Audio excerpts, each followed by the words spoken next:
ভারতীয় জনতা পার্টির সংকল্পপত্রে আমরা বলেছিলাম যে আমরা সরকার তৈরির পরে দ্রুততার সঙ্গে অন্নপূর্ণা যোজনা চালু করব এবং উপযুক্ত ব্যক্তিরা অর্থাৎ মহিলারা তারা ১,৫০০-এর বদলে ৩,০০০ টাকা করে পাবেন।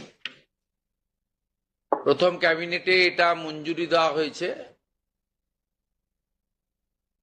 এবং আমাদের প্রাথমিক ধারণা ছিল যে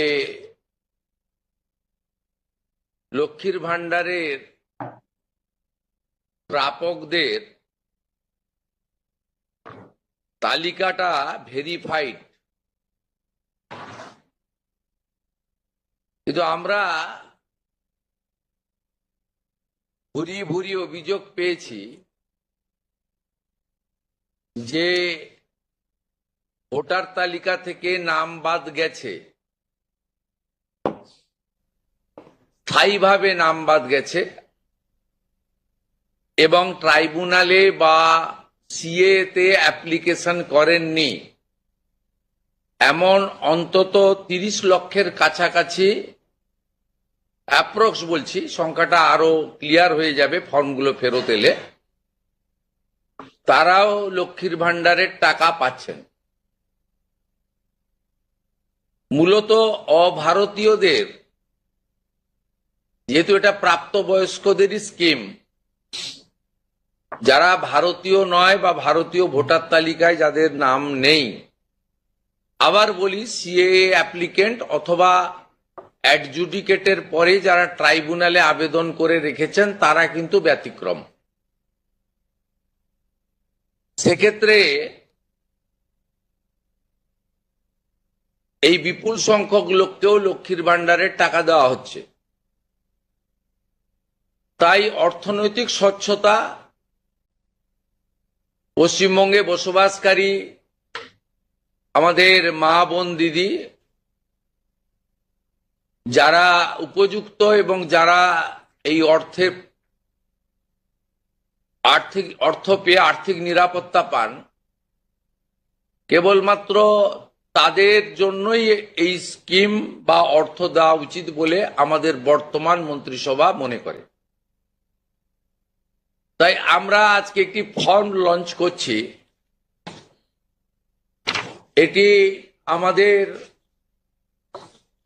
মহিলা এবং শিশু কল্যাণ দপ্তর, যার পূর্ণমন্ত্রীর মর্যাদা আছেন মাননীয় অগ্নিমিত্রা পাল মহোদয়া, তার দপ্তরের মাধ্যমে, এটি নোডাল দপ্তর, কিন্তু কাজটা যেহেতু খুব পরিধি ব্যাপক, তাই মুখ্য সচিব, অর্থ সচিবের নেতৃত্বে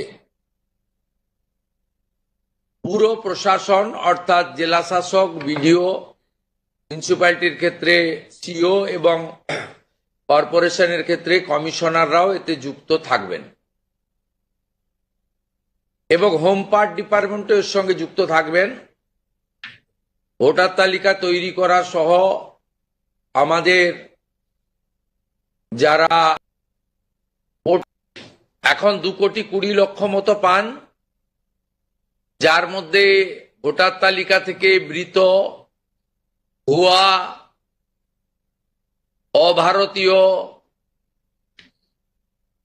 অস্তিত্বহীন এমন প্রায় 30 লক্ষ মতো লোকের নাম আছে। সংখ্যাটা কম বেশি হতে পারে, আমি টেন্টেটিভ বলছি। তারা যেমন পাচ্ছেন তারা পাবেন না, মানে আলটিমেটলি কমে যাবে। কমে গেলেও আমাদের ধারণা যারা বিরাট সংখ্যক, প্রায় 2 কোটির কাছাকাছি হয়তো উপভোক্তা ফাইনালি আসবে।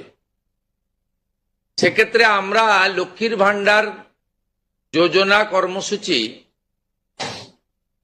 ততদিন অর্থাৎ চালু রাখছি যতক্ষণ না অন্নপূর্ণা যোজনার ফর্ম ফিল আপ এবং এনরোলমেন্ট কমপ্লিট হচ্ছে।